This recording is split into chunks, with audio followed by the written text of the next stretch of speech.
লাউ শাক, লাউ শাক গাছ অনেক হয়ে গেছে, কাটে মনে করো রান্না করে ফেলবো, ঠিক আছে। আর কি কি আছে দেখেন, লাউ শাক আছে, লাউ শাক আছে, আমাদের মিষ্টি কুমড়া হয়েছে, লাউ আমরা চাল দিয়েছি।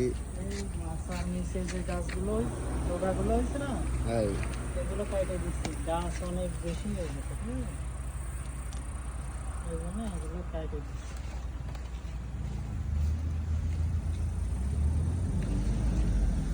গাছ আরও আছে, এই কটা হয়ে যাবে না? হ্যাঁ অবশ্যই আজকে কটা খুব সুন্দর হবে।